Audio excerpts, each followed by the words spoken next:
नमस्ते, मैं डॉक्टर वीणा गानू और वीणा उवाच सुलभ संस्कृत की अभिनव पाठशाला इस चैनल में आप सभी का स्वागत करती हूँ। आज हमारे सुभाषित का विषय है विद्या ज्ञान। अपूर्व कोऽपि कोशोऽयं विद्यते तव भारती, व्ययतो वृद्धिमायाति क्षयमायाति संचयात्। हे भारती, हे सरस्वती देवी, वाग्देवी, तव कोशः अपूर्वः, आपका जो कोश है, कोश अर्थात खजाना, वह कैसा है? अपूर्व है, मतलब जैसा इसके पहले कभी देखा नहीं गया। वह अपूर्व, न पूर्व, अपूर्व।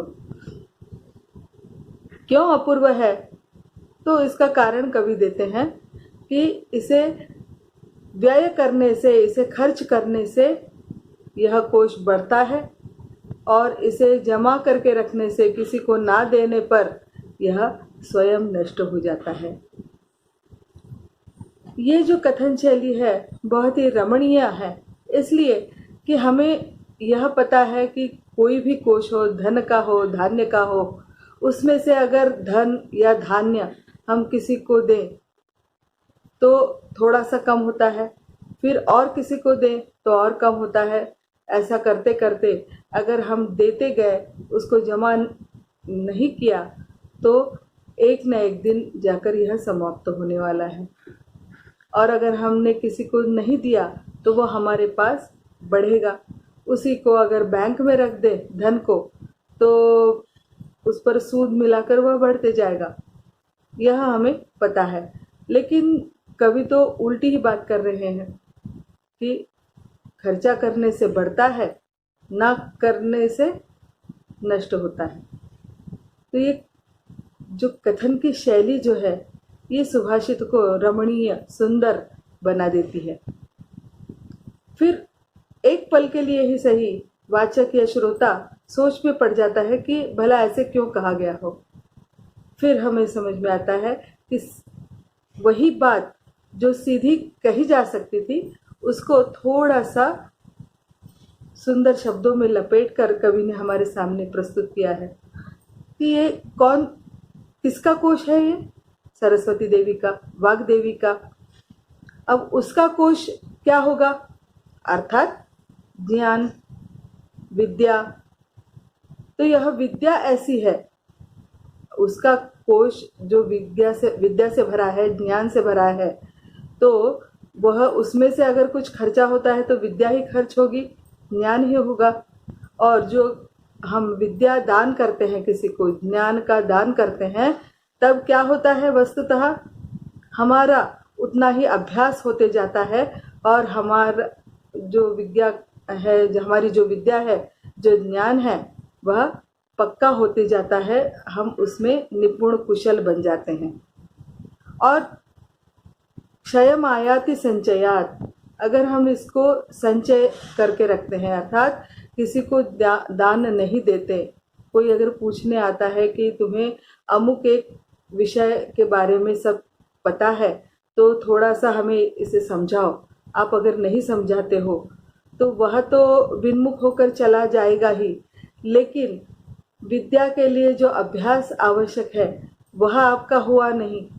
इसलिए इस प्रकार धीरे धीरे अभ्यास के अभाव में यह विद्या आपके पास से भी समाप्त हो सकती है।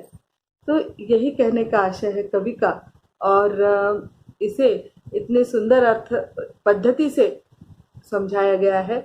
सुभाषितों का सौंदर्य इसी से बढ़ता है, और कवि का प्रयत्न हमेशा हर बार यही रहता है कि वही जो शायद कदाचित ऐसा हो सकता है कि सभी को पता है वह वस्तु या वह विचार, लेकिन उसको सुंदर पद्धति से अगर प्रस्तुत किया जाए तो वह सुभाषित का रूप लेता है। जैसे हमने पहले भाग में देखा था सुभाषित किसे कहते हैं, तो उसमें कथन शैली का भी एक महत्वपूर्ण अंग है सुभाषित को रमणीय बनाने में, वह हमें यहाँ पर दिखता है।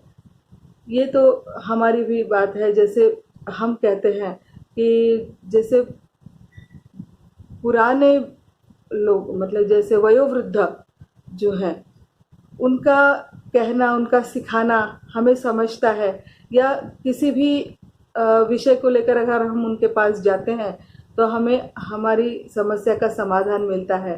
वह इसलिए कि वो बताते गए, सबको ज्ञान बांटते गए, और उसके साथ साथ उनका अनुभव, उनका शास्त्र का विचार और उनका स्मृति, वह मतलब उस शास्त्र को धारण करने की जो क्षमता है वह बढ़ती गई, और इसी के कारण उनका जो ज्ञान का संग्रह है, ज्ञान का जो कोश है, वह बढ़ता गया।